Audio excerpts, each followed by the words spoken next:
Bismillahirrahmanirrahim. Assalamualaikum warahmatullahi wabarakatuh. Selamat datang di Laboratorium DSS Teknik Industri Universitas Diponegoro. Di modul 3 kali ini, kita akan mempelajari aplikasi Super Decision yang dapat membantu dalam melakukan pengambilan keputusan dengan menggunakan metode AHP. Nah, sebelum memulai, dipastikan terlebih dahulu aplikasi Super Decision sudah terinstall di laptop atau PC kalian. Langsung saja, kita mulai. Pertama-tama kita akan membuka aplikasi Super Decision-nya. Ini kita close saja. Nah, ini adalah tampilan dari aplikasi Super Decision. Nah, sekarang saya akan memberi contoh dalam pemilihan dosen pembimbing. Pertama-tama kita akan membuat klasternya terlebih dahulu. Caranya, kita klik tombol plus ini. Nanti akan keluar tampilan seperti ini. Kita akan memberi nama tiap klasternya itu tujuan, kriteria, dan alternatif. Tapi kalau di Super Decision itu, klasternya itu kita tidak boleh menggunakan bahasa Indonesia. Kita harus memakai bahasa Inggris. Nah, pertama kita akan membuat klaster goal terlebih dahulu. Kemudian kita klik save. Nah, ini yang dinamakan klaster. Nah, kita sekarang buat 2 klaster lagi.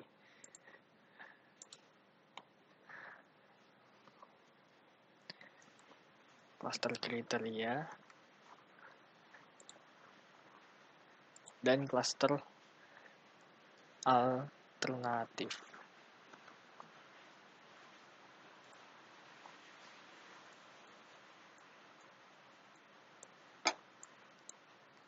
Nah, sekarang kita sudah mendapat 3 klaster. Setelah itu kita tambahkan elemen di setiap klasternya. Kita klik add node. Misalnya tujuannya itu milih dosbing. Kita save.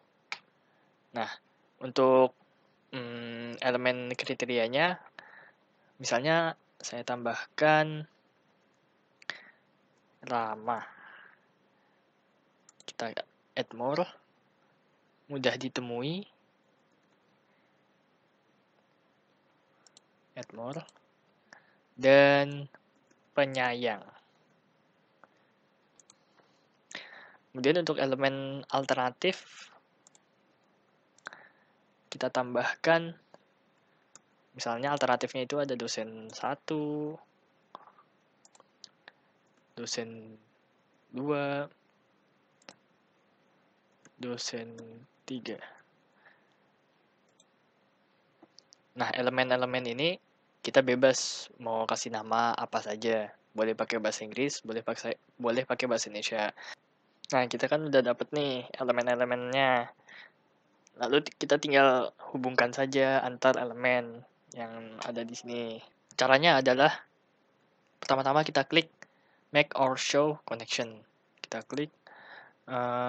Pertama kita memilih elemen yang akan dikoneksikan, yaitu elemen misalnya milih dosbing.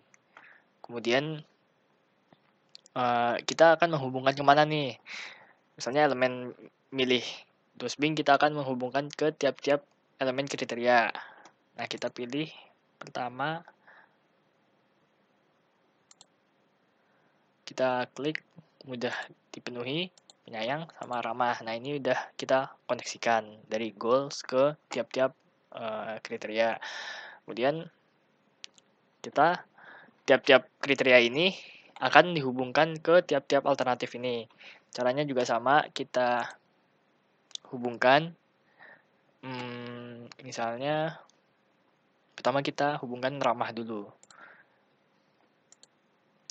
Kemudian kita akan menghubungkan ke alternatif, tiap-tiap alternatifnya. Kita klik dosen 1, dosen 2, dan dosen 3. Lanjut juga elemen mudah ditemui. Kita klik dosen 1, dosen 2, dan dosen 3. Yang terakhir ada penyayang. Kita koneksikan dosen 1, dosen 2, dan dosen 3. Nah, ini semua kita cek lagi udah terkoneksi semua atau belum. Udah dipenuhi. Oh, ini belum. Udah ditemui. Kemudian kita lihat penyayang udah. Ramah udah. Milih dosbing udah. Nah, ini semua udah terkoneksikan. Nah, sekarang setelah semuanya terhubung, sudah terkoneksikan, kita akan melakukan pairwise comparison. Pairwise comparison itu perbandingan berpasangan. Kita klik aja judgment.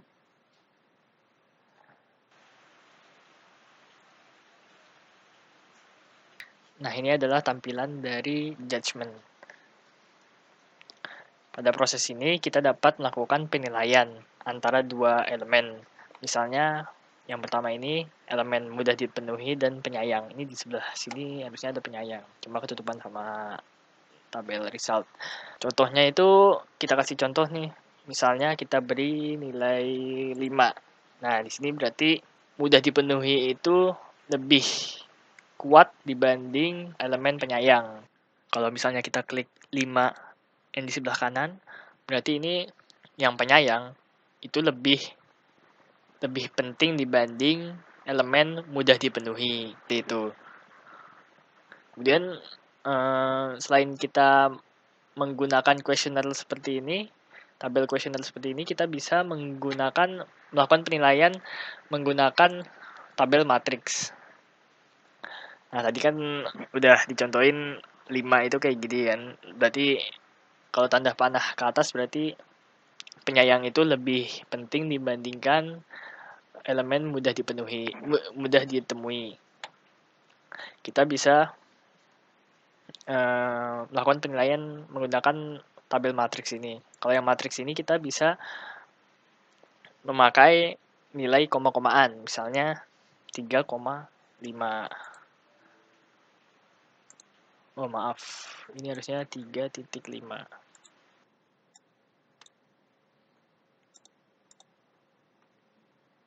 Elemen penyayang lebih penting dibanding elemen ramah. Nah, kalau misalnya kita mau dibalik, elemen ramahnya itu lebih penting dibanding elemen penyayang, berarti kan tanda panahnya kan ke atas kan. Nah, itu dibalik. Berarti kalau nilainya 5, kalau dibalik berarti 1/5. 1/5 kalau kita mau masukin ke super decision harus 0, berarti kalau 1/5 itu kan 0,2. Nah, ini tanda panahnya ke atas. Berarti ini sekarang yang ramah itu lebih penting daripada yang penyayang. Seperti itu. Setelah kita mengisi matriksnya, kita akan mendapatkan hasilnya. Nah, bisa dilihat nih hasilnya. Tapi kita lihat nih, inkonsistensinya 2,5. Kan kalau di modul kan minimal itu inkonsistensinya kan di bawah 0,1.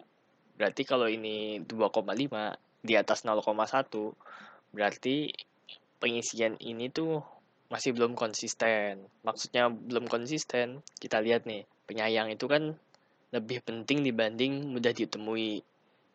Berarti kalau di sini kan tandanya itu lebih kecil kan, mudah ditemui lebih kecil daripada penyayang. Kalau penyayang itu lebih kecil, penyayang lebih kecil daripada ramah. Kalau ramah itu berarti ramah itu lebih kecil daripada ditemui. Nah, coba kita lihat nih. Mudah ditemui lebih kecil dari penyayang. Penyayang lebih kecil daripada ramah. Kita pindahin aja nih yang ramah.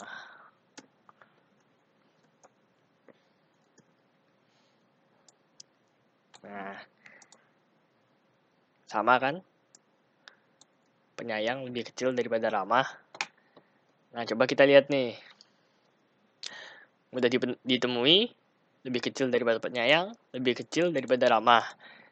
Logikanya, Kalau misalnya antara ramah dengan mudah ditemui, itu kan harusnya kan ramah itu lebih besar kan. Ini lebih gede daripada mudah ditemui kan. Tapi kok berdasarkan matriksnya itu kita dapat ramah itu malah lebih kecil daripada mudah ditemui. Berarti kan ini nggak konsisten kan. Ini yang namanya nggak konsisten tuh kayak gini. Nah, seperti itu. Nah, gimana caranya biar kita itu konsisten? Berarti kita harus mengganti ini. Yang ramah diganti lebih kecil, lebih besar daripada mudah ditemui. Ramah, mudah ditemui. Ini berarti diganti nih, tanda panahnya ke atas. Misalnya 0,2.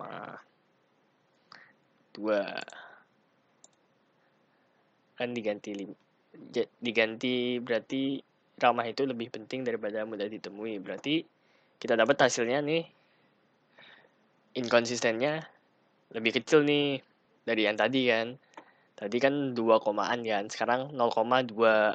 Tapi berdasarkan yang di modul kan tingkat inkonsistensinya kan minimal di bawah 0,1. Berarti ini masih belum konsisten. Kita coba ini kita coba angkanya satu-satu supaya dapat tingkat inkonsistensinya itu di bawah 0,1. Misalnya ini 7. Oh, ini masih 0,17, belum di bawah kan. Coba ini 9. Masih 0,11, belum di bawah 0,1. Berarti ini kita turunin lagi 3 misalnya. Nah, ini kan udah 0,02795 kan. Berarti itu udah di bawah 0,1. Berarti ini noise comparison kita itu sudah konsisten. Seperti itu. Sekarang kita isi semua matriks-matriksnya.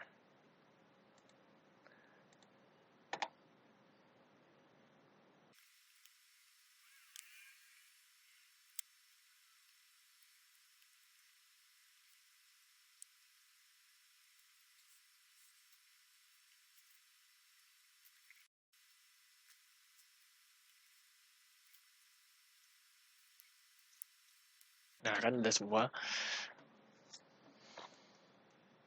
Setelah itu kita dapat isi untuk responden lainnya dengan cara membuat file baru. Kemudian setelah semua responden sudah dibuat dan diisi, kita dapat mengcombine untuk dapat melihat kira-kira alternatif mana sih yang dapat kita pilih.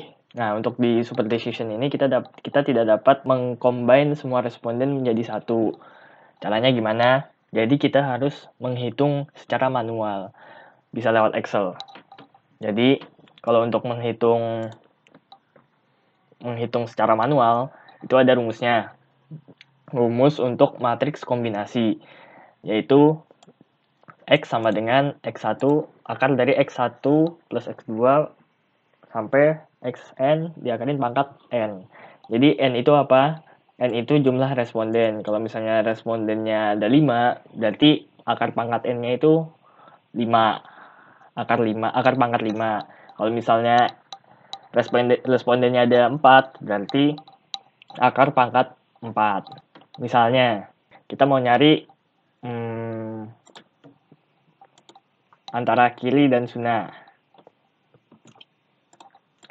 X sama dengan, nah kita masukin ke rumus ini. Misalnya, yang ini ditambahin ini, ditambahin ini, ditambahin ini, ditambahin ini, kita akarin, terus terus di pangkat, akar pangkat, terus kita akar pangkat 5 gitu kan, karena ada 5 responden. Ada 1, 2, 3, 4, 5. Nah, jadi hasilnya berapa kita taruh sini. Itu. Ini namanya matriks kombinasi. Setelah kita dapat matriks kombinasinya, kita dapat memasukkan ke dalam aplikasi Super Decision lagi. Kita tulis lagi, kita judgment lagi, kita masukin angka-angka dari matriks kombinasinya. Ya. Setelah itu, kita dapat langsung mencari alternatif terbaiknya. Nah, itu gimana caranya? Kita pilih menu komputasi, kemudian sintesis. Nah, ini adalah hasil dari kalkulasi dari alternatif yang terpilih. Kalau di hasilnya itu kita lihat bahwa dosen 3 itu memiliki nilai yang tertinggi. Jadi kita harusnya memilih dosen 3. Seperti itu. Sekian dari saya, kurang lebihnya mohon maaf. Assalamualaikum warahmatullahi wabarakatuh.